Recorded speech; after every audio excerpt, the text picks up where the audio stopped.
Today, I'm going to be creating some fun journaling pages using items in Rongrong's newest release, Cafe and Books. I love the idea that Lilted Lines shared with me. She just started a cafe journal. What a fun idea, and this is the perfect collection for that. Welcome back. I'm Tina from It's a Wonderful Plan. If you'd like to see the full unboxing and flip through of this box, I will drop that for you below in the description. I'm going to start with creating a pocket on the left side to collect items I pick up from cafes and bookstores. It's going to be a great place for me to put items until I'm ready to put them in my journal. There is a pocket in the back of the journal, but I am an out of sight, out of mind kind of person, so having a pocket up front is going to work best for me. Of course, I'm going to create Dutch doors on the right side because I just love them. As a member of Rongrong's design team and an affiliate, I was sent these items to share with you. If you choose to do any shopping, I'd appreciate if you use my affiliate link below. I also have a code, It's a Wonderful Plan, and that will save you 10%. All right, I went ahead and I laid down the two washi. This is going to be the bottom part, and then this will, once it's cut, this will be the edge of the pocket. However, instead of just having a straight edge, the pocket, I thought it would be kind of fun to add in a little bit of a scallop on here. This stencil to go ahead and create the scallop edge. I was hoping to be able to use a larger scallop edge, but unfortunately I wasn't able to find anything in my collection. So I'm okay with this little one. Just going to take me a little bit longer to cut around it. All right, I would have hoped for a little bit more of a dip, and I could either leave it the way that it is, or I could go in and kind of like add in my own little curve. And I think that is what I want to do.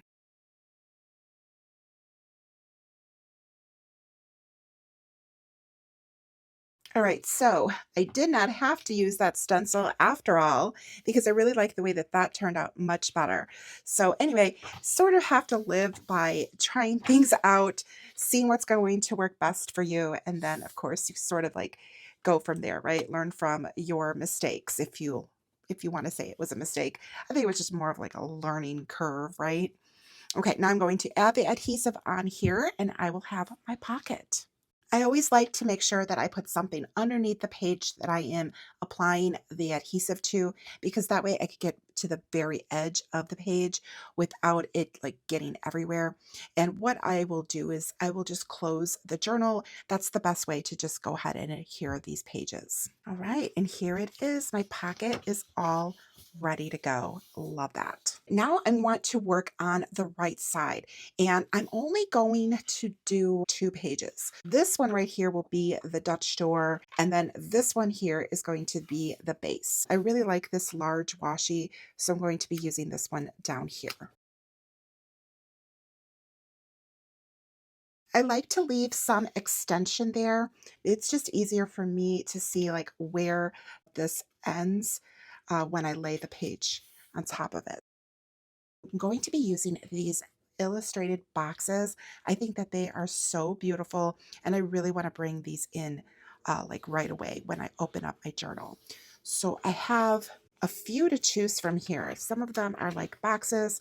Some of them look like they are Polaroids. So I'm not really sure how many I'm going to need, but I know I want to use them at an angle here.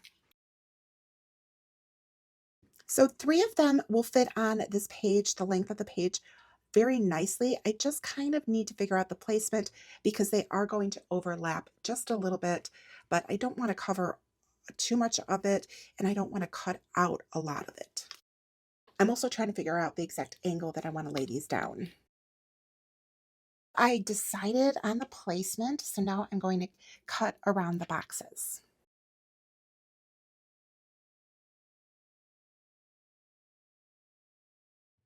All right, I did it. It looks so cute. I really like the way that that turned out. All right, so now I just have the one Dutch door that I need to fill in this side. And honestly, I really didn't think that much about how this was going to like look when I flip the page. But it's going to be, I think, okay. So now I need to find stickers that are going to fit in here. Now, they don't have to be fully illustrated. I'm not going to have the same exact ones to put in there, so I'm going to have to figure out which ones I want to use. I decided to grab a couple of PET tapes instead of using the stickers from the book.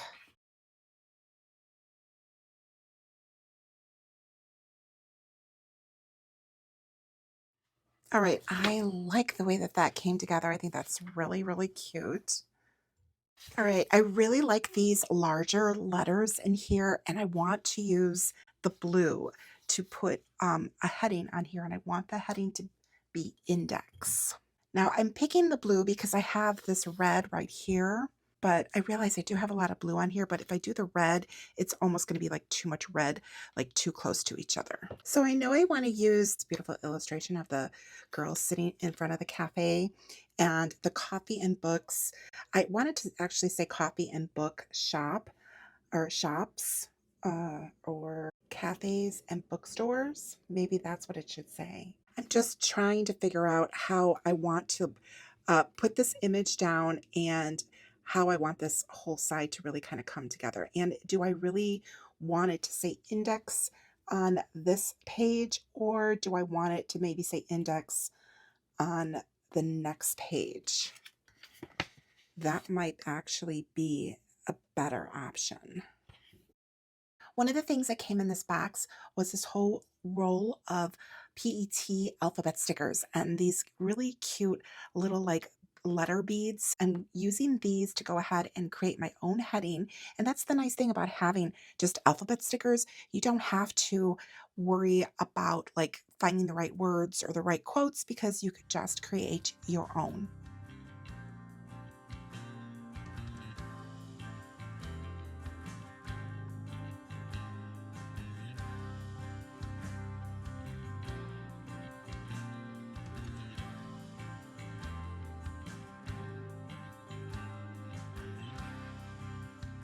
So what I like to do is grab a little scrap that I've already cut off from the same pages that I'm working on, and I will do like a little bit of a pen test on them just to see what color I want to pick out. I like adding some colorful like markers or highlighters onto the pages sometimes rather than adding stickers in.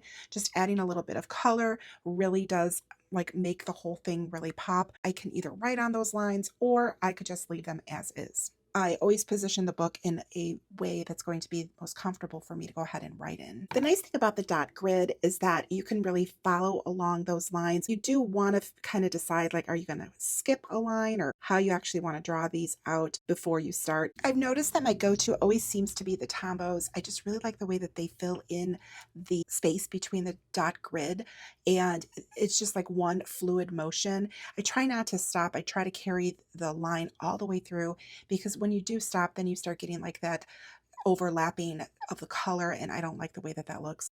All right, here it is. Let's go ahead and open it up and look at the final pages, how they turned out. I still have to put my name in here, which I will do that in a little bit. And we have to start off with our pocket over here. I really liked adding the scallop, and just kind of like free cutting it out was honestly the easiest thing to do. I know I tried to use the stencil, and that actually was a little bit more involved than what I really needed it to be. I just needed to have a little bit more confidence in just going ahead and kind of free form cutting that out. But I really like the way that that worked out. I could add in little things up in the front here. If I'm not ready to actually like put them into my journal, at least I know that I will have them in the front. And like I said, the journal does have a pocket in the back, and it's so cute. I love it. But honestly, I am really an out of sight, out of mind type of person. So if I don't have somewhere to like put things at the front, then I tend to forget about them if I put them in the back. But I like the way that this turned out. Coffee shops and bookstores. Instead of putting the word and, I just put the little heart in there. I thought that that was kind of cute. I added in the marker here, and I know I'm not going to write on this side. This is more like a heading type of page. So by adding in the marker, it really just kind of like fills that space, and it really just kind of completes the whole look here. All right, now we're going to flip over here, and I have my double pages here to use for an index. Decided not to like draw any lines in here yet. I'm really not quite sure how I want to fill this in, but I like the way that it turned out. I think it's really cute, and it'll be like super easy for me to either just draw lines in there or to just write in there as I choose to. So I like the way that this turned out. I think that this is really, really cute. I'm excited to continue using this collection in this journal. And if you want to be sure to see what I do next, be sure to be subscribed and hit that notification bell. And I love this idea of being able to journal about the coffee shops and bookstores that I like to go to. There's a couple of coffee shops that I like to go to. I haven't really found any like local, like independent bookstores in my area. They're around because I live in Chicago, but I like to kind of stick to like shopping around my area and supporting the small businesses in my neighborhood. That's one of the things that I always try to do, and I always encourage others to do the same. I hope you had fun here with me today. I had a lot of fun creating these pages. Thank you so much for joining me. And if you watch this video all the way through till the end, leave me a coffee and book emoji. Thank you so much, and I will see you in the next one. Bye.